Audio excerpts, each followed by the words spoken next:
चला तर मग मस्त अशा दिवसाची माझी छानशी सुरुवात झालेली आहे आणि आज आहे ना सकाळी मी लवकरच उठले होते आणि लवकर उठून बटाटे वगैरे छान असे उकडून ठेवलेले होते आणि नेहमी व्हिडिओची सुरुवात ही मी सकाळपासूनच करायला लागते कारण सकाळी जितक्या आनंदानं मी कामाला लागते ना तितकं त्या आनंदानं माझं काम देखील पूर्ण होत असतं.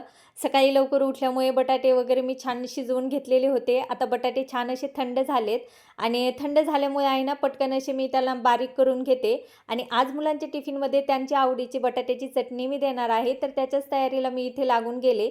तेलामध्ये मस्त जिरे मोहरीची फोडणी देऊन घेतली आहे आणि लगेचच कांदा, टोमॅटो, हिरवी मिरची, कोथिंबीर हे घालून घेतलं आणि त्यानंतर आहे ना एक 5 मिनिटासाठी छान असं परतवून घेतलं आणि परतवून झाल्याच्या नंतर मात्र जे बटाटे मी मॅशरच्या मदतीने बारीक केलेले आहेत ना तर लगेच कढईमध्ये घालून घेते आणि आठवड्यातून एकदा तरी बटाट्याची चटणी मुलांच्या टिफिनमध्ये जाते म्हणजेच जातेच. बटाट्याची चटणीची चव दुप्पट होण्यासाठी आपल्या घरातील जे काही सुके मसाले असतात ना जसं की गरम मसाला पावडर हे देखील मी यामध्ये घातलेलं आहे. त्यामुळे बटाट्याची चटणीची चव अगदी दुप्पट होते. मुलांचं आवरून त्यांना मी शाळेत पाठवून दिलेलं आहे आणि लगेच मी माझं देखील आवरून घेतलेलं आहे आणि आज मला हॉलमधील टीव्ही युनिट जवळचा जे काही वस्तू आहेत ना तर त्या मला साफ करून घ्यायच्या होत्या आणि सोबत टीव्ही युनिट देखील मी साफ करायला घेतलं कारण कितीही आपल्या घराला खिडक्या असो, खिडक्यांना पडदे असो, पण घरामध्ये कुठून कधी धूळ येते कळतच नाही आणि अशा पद्धतीनं आहे ना खिडक्यांची डीप क्लिनिंग मी करतच असते.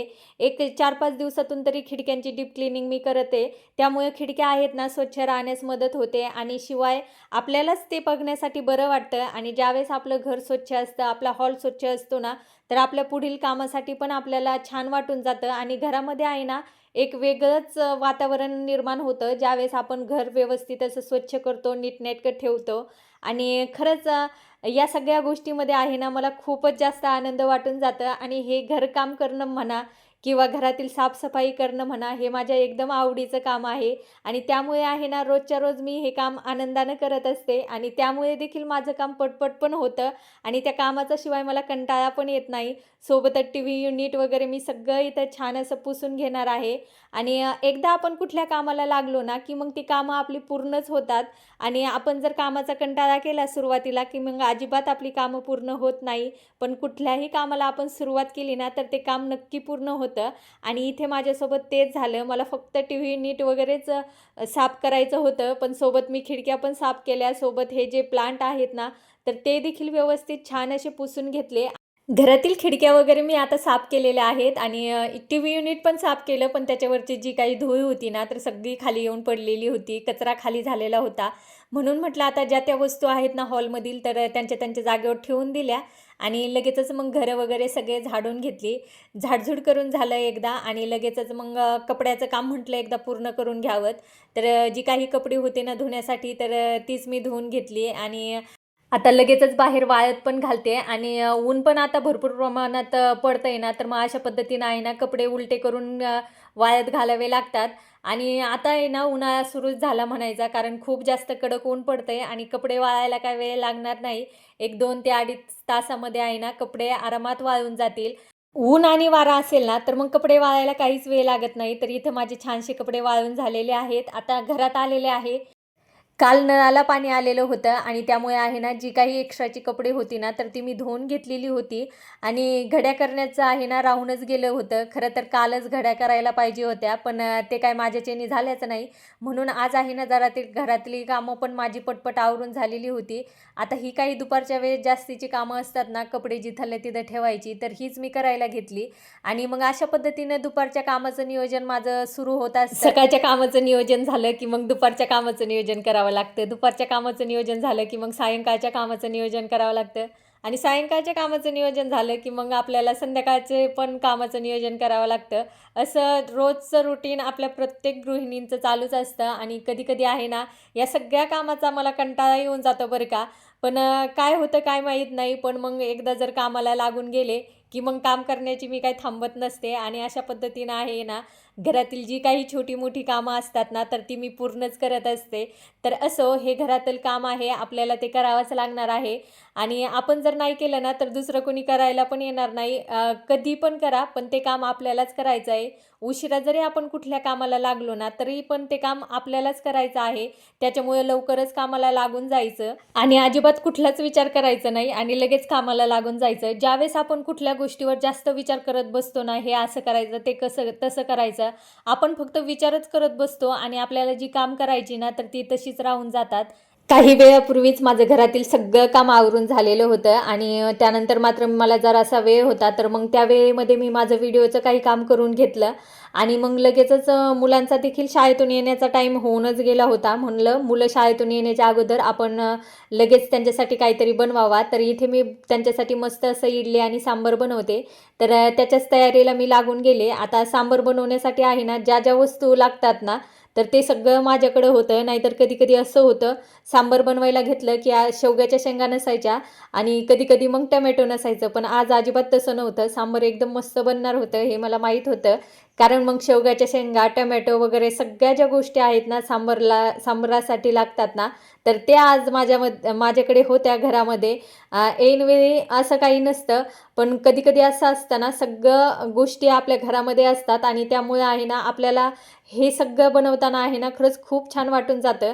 माझ्यासोबत तर नेहमी असं होतं, जी गोष्ट मला बनवायची आणि त्यासाठीचं लागणारं साहित्य जर घरामध्ये असेल ना, तर मग ते जे आहे ना, मी अगदी मन लावून करत असते आणि ते करताना आपल्याला आनंद देखील मिळत असतो. तर छान इथं मी सांबार बनवायला घेतलेला आहे. मस्त शेवग्याच्या शेंगा वगैरे टाकून मी डाळ शिजण्यासाठी आता ठेवून देते. आता डाळ वगैरे मस्त शिजण्यासाठी मी कुकरला घातलेली आहे. तोपर्यंत लगेचच काय करते, इडलीचं भांडं देखील मी गॅसवरती लगेच ठेवून देते आणि छान असं इडलीचं बेटर आहे ना, मस्त असं फुललेलं होतं. आता मात्र इडली पात्रामध्ये सगळं बेटर थोडं-थोडं करून टाकते आणि सगळ्या इडली आहे ना, मी मुलं येण्याच्या आतमध्ये तयार करून घेते आणि मग ज्यावेळेस लेकरं शाळेतून येतील आणि आपण असं काहीतरी केलेलं आहे, ज्यावेळेस लेकरं बघतात आणि खुश होतात ना, तर खरंच तो आनंद काहीतरी वेगळाच असतो आणि आपल्याला एक समाधान वाटून जातं, की बाबा लेकरं आलेले आहेत शाळेतून, आता त्यांच्यासाठी मी काहीतरी छान बनवते आणि ह्याच सगळ्या घरामध्ये छोट्या-छोट्या गोष्टी आहेत, की ज्या आपल्याला दिवसभरासाठी खूप आनंद देऊन जातात आणि त्यातली त्यात इडली, सांबार, डोसा हे घरामध्ये आहे ना 8-15 दिवसातून होत असतं आणि भाजी-पोळीपेक्षा आहे ना हे जरासं वेगळं असतं. त्यामुळे लेकरांना आहे ना खूप जास्त खाण्यासाठी आवडून जातं. लेकरांना इडली, सांबार, डोसा हे सगळं भरपूर प्रमाणात आवडतं आणि ते मी करत पण असते कारण ते मुलांना आवडतं आणि ज्यावेळेस मुलं पोट भरून जेवण करतात ना, त्यावेळेस आपल्याला पण छान वाटून जातं आणि त्यांच्यासोबत आहे ना आपल्याला देखील खायला मिळून जातं. इडली बनवून झाल्याच्या नंतर जराशी थंड झाली आणि आता थंड झाल्याच्या नंतर लगेचच मी ती काढून घेते आणि इकडे लगेच सांबार देखील मी बनवून घेतलेला आहे. आता सांबार खरं तर खूपच छान झालेलं होतं कारण मी अगोदरच सांगितलं कारण सांबार बनवण्यासाठी जे साहित्य लागतं ना तर ते माझ्याकडे होतं. तर अशा प्रकारे मुलं येण्याच्या अगोदर माझं इडली सांबार पण बनवून झालं होतं आणि दिवसभराच्या कामाचं नियोजन हे काही माझं असं असतं. तर मस्त असं इडली वगैरे बनवून झालेली होतीच. आता सांबार पण मी बनवायला ठेवलेलं होतं. मुलं शाळेतून आल्याच्या नंतर मात्र त्यांनी छान असं इडली सांबार खाऊन घेतलं. रात्री घरी येतानाच यांनी सोबतच खवा देखील आणलेला होता आणि खव्याचे मला बनवायचे होते गुलाबजाम.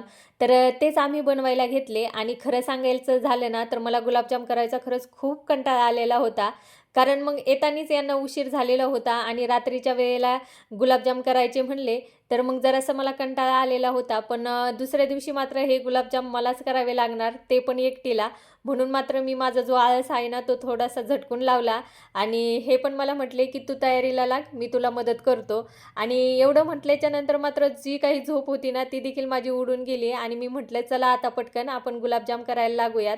कारण हे सोबतीला होते आणि थोडीफार मदत पण होऊन जाते आणि एकाच दोघं जण असले तर आपलं जे काम आहे ना ते पटपट पण होऊन जातं.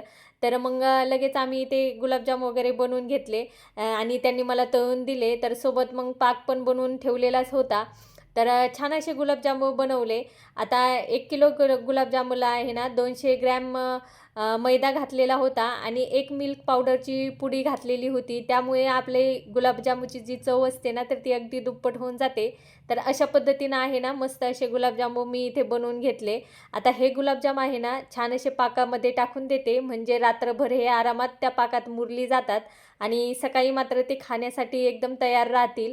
तर रात्री हे सगळं करता आम्हाला आहे ना, जवळ-जवळ 1 ते 1:30 वाजलेला होता. पण एकदा काम करायला घेतलं म्हटल्यावर ते अर्ध्यात सोडून जमणार नाही. तर अशा पद्धतीनं मस्त असे गुलाबजाम आमचे इथे तयार झाले. आता गुलाबजाम तयार झाल्याच्या नंतर पाकामध्ये मी त्यांना टाकून घेतलं आणि सोबतच आहे ना, लगेच इलायची वगैरे मला या पाकामध्ये लगेचच टाकून घ्यायची होती. तर मग तेच काम मी करायला घेतलं. मस्त असं इलायची मी खलबत्त्यामध्ये ठेचून घेतली आणि या गुलाबजामुनवरती मी घालून घेते. तर असा गेला माझा आजचा दिवस. आवडल्यास एक लाईक नक्की करा. चॅनलवर तुम्ही नवीन असाल तर प्लीज चॅनलला सबस्क्राईबर करा. भेटूया उद्याच्या नवीन व्हिडिओमध्ये. तोपर्यंत धन्यवाद.